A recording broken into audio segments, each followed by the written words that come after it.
Welcome to my village life. ইট পাথরের ব্যস্ত শহর ছেড়ে কয়েকদিনের জন্য হারিয়ে গেলাম শিকড়ের টানে আমার শান্তির গ্রামে। আর গ্রামে এসে প্রথম কাজ কি জানেন? গাছ থেকে একদম তাজা ফল পেড়ে খাওয়া আর নিজের হাতে একদম তাজা শাক তুলে খাওয়া। আজ আপনাদেরকে দেখাবো আমার গ্রামের বাড়ির কাটানো দারুণ কিছু মুহূর্ত। তো বন্ধুরা, প্রথমেই শুরু করা যাক লিচু দিয়ে। তো এই যে দেখেন, আমাদের গাছ থেকে লিচু পেড়ে নিলাম। আসলে গাছে কিন্তু প্রচুর লিচু ছিল, তো আমরা যেতে যেতে কিন্তু অনেকটা লেট হয়ে গেছিল। আর তার মধ্যে যত কাঠবিড়ালি আছে, এই কাঠবিড়ালি এসে কিন্তু অনেক লিচু খেয়ে নিয়েছিল, আবার নিচে পড়েও গেছিল। যাই হোক, তারপরে যে কটা ছিল আলহামদুলিল্লাহ খেতে অনেক ভালো লেগেছিল। তারপরে হাঁটতে হাঁটতে চলে আসলাম ছাদ বাগানে। আর ছাদ বাগানে এসে দেখি আমড়া গাছে মাশাআল্লাহ দিলে অনেক আমড়া এসেছে, ধরেছে। তবে আমড়াগুলো এখনো অনেকটা ছোট ছোট, একটু খেয়াল করলে কিন্তু দেখতে পারবেন। তো এই আমড়াগুলো কিন্তু বড় হলে খেতে অনেক ভালো লাগে, মিষ্টি হয়। যাই হোক, তো এই ছোট ছোট আমড়াগুলোই আমি আর আমার ননদিনী কিছুটা আমরা পেরে নিলাম। এখন বলতে পারেন এত ছোট ছোট আমড়া দিয়ে কি করব। আসলে এত ছোট ছোট আমড়া দিয়ে আমরা ফলে ভর্তা বানালে কিন্তু অনেক ভালো লাগে। তার জন্য আমি আর আমার ননদিনী কিছু আমড়া পেরে নিলাম আমড়ার ভর্তা বানানোর জন্য। আর এদিকে চলে আসলাম হাঁটতে হাঁটতে। দেখেন মাশাআল্লাহ দিলে গাছে কত বোম্বাই মরিচ হয়েছে। আর বোম্বাই মরিচগুলো কিন্তু অনেক ঝাল ছিল। তো এখান থেকেও কিন্তু কয়েকটা বোম্বাই মরিচ পেরে নেব আমরা ভর্তা বানানোর জন্য। আর ভাবলাম আপনাদের সাথেও ভিডিওটা শেয়ার করি। তো আমাদের এই মরিচ গাছগুলো কেমন লেগেছে আপনাদের কাছে অবশ্যই কিন্তু জানাবেন। আর এখানে কিন্তু দুই রকমের মরিচ আছে, একটা হলো বোম্বাই মরিচ আর একটা হলো কালো মরিচ। আর কালো মরিচের ফুলগুলো কিন্তু কালারটা অনেক সুন্দর। যাই হোক, তো এই যে কয়েকটা মরিচও তুলে নিলাম আমরা ভর্তা বানানোর জন্য। এই কচি কচি আমড়ার ভর্তাগুলো খেতে কিন্তু আসলে অনেক ভালো হয়েছিল, তবে দুঃখের বিষয় আপনাদের সাথে শেয়ার করতে পারলাম না। যাই হোক, তারপরে চলে গেলাম বাড়ির আরেক সাইডে। আর এই সাইডে দেখেন মাশাআল্লাহ গাছে কিন্তু অনেক কাঁঠাল এসেছিল। আর এদিকে আমার দেবর মশাই গাছে উঠে গিয়েছিল কাঁঠাল পাড়ার জন্য। আর যেহেতু গ্রামে আসছি গ্রীষ্মকালে, আর গ্রীষ্মকাল মানে আম জাম লিচু কাঁঠাল, তো এখান থেকেও কিন্তু গাছ পাকা কাঁঠাল পেরেছিল। আর গাছ পাকা কাঁঠাল খাওয়ার মজাই কিন্তু আলাদা। তো সবাই মিলে, পরিবারের সবাই মিলে গাছ পাকা কাঁঠাল খেয়ে নিলাম। তারপরে বন্ধুরা কি করব, চলে গেছিলাম আম পাড়ার জন্য।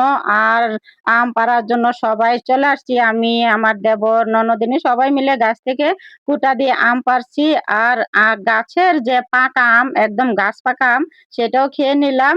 যাই হোক, আসলে এরকম দৃশ্য না গ্রামে না আসলে একদমই মানে চোখেই দেখা যায় না। আর এরকম আনন্দ যে একটা হয় সেটা কিন্তু যা আনন্দের যে একটা ফিল সেটা কিন্তু বোঝাই যায় না।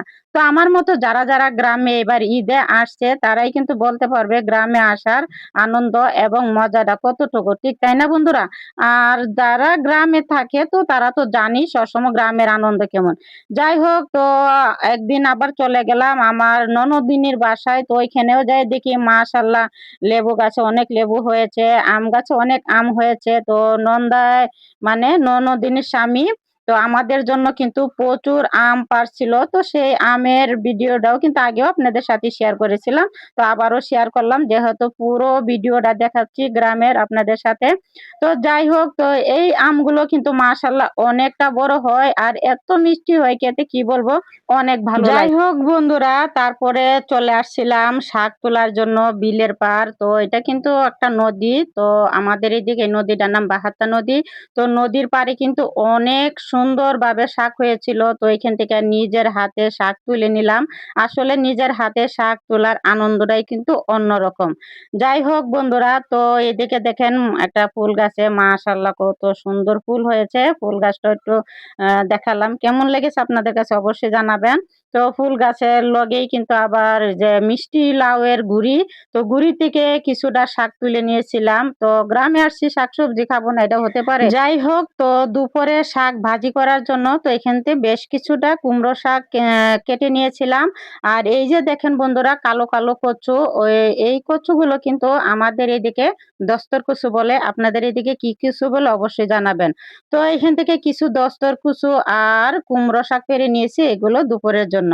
তো এদিকে দেখেন বন্ধুরা, এটা কিন্তু আমাদের বাড়ির আঙিনায়, একদম আঙিনায় মানে দরজার সামনেই।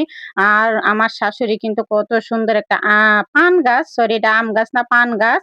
তো আম গাছের ভিতরে পান গাছের যে ঢালটা লতরা তুলেছে, এতটা উঁচাই উঠেছে কি বলবো, পুরো আম গাছ জুড়ে কিন্তু পান গাছে ভরে গেছে। তো আমার শাশুড়ি আবার পান কিনে খেতে হয় না, এই গাছ থেকেই কিন্তু পান কুটা দিয়ে পেরে পেরে খায়।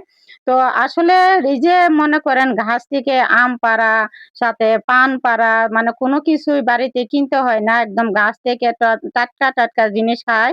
এই যে দেখেন অলরেডি কিন্তু আমার শাশুড়ি মার হাতে কিন্তু অনেকগুলো পান, সেই পানগুলো পেরেছে। আর এইদিকে দেখেন বন্ধুরা, সকালবেলা হাঁটতে বেরিয়েছিলাম। তো হাঁটতে এসে দেখি একদম শিশির ভেজা ঘাস, একদম শীতকালের মতো। দেখে এত ভালো লাগছিল, এই সিনারিটা অনেক ভালো লেগেছিল। ভালো লাগবে নাই বা কেন, এত সুন্দর সুন্দর সিনারি দেখে কে না মুগ্ধ হবে বলেন তো বন্ধুরা। থাকি তো শহরে, ইট পাথরের ভিতরে। তো এরকম খোলা হাওয়া, খোলা মাঠ, খোলা জায়গা, এত সুন্দর সুন্দর সিনারি দেখে আসলে মুগ্ধ হয়ে যায়। যখন গ্রামে আসি এত ভালো লাগে, আর যেতেই মনে চায় না শহরে, যে মনে চায় যে গ্রামই থেকে যাই। যাই হোক বন্ধুরা, আপনাদের সাথে কিন্তু আমার পুরো গ্রামের ভিডিও এবং আমি কি কি করেছি সম্পূর্ণ ভিডিওটা শেয়ার করেছি। আপনাদের কাছে আমার এই গ্রামের ছোট্ট ব্লগটা মানে ভিডিওটা কেমন লেগেছে সেটা কিন্তু অবশ্যই জানাবেন। আর যদি সামান্য পরিমাণ ভালো লেগে থাকে, লাইক শেয়ার দিয়ে পাশে থাকবেন। যাই হোক বন্ধুরা, তো গ্রামের এই ভিডিওটাই শেষ পর্ব। আবারও যদি আল্লাহ আয়াতে বাঁচায় রাখে, আগামী ঈদে আপনাদের সাথে গ্রামের ভিডিও শেয়ার করব। সেই পর্যন্ত সবাই ভালো থাকবেন, সুস্থ থাকবেন, আমাদের জন্য দোয়া করবেন।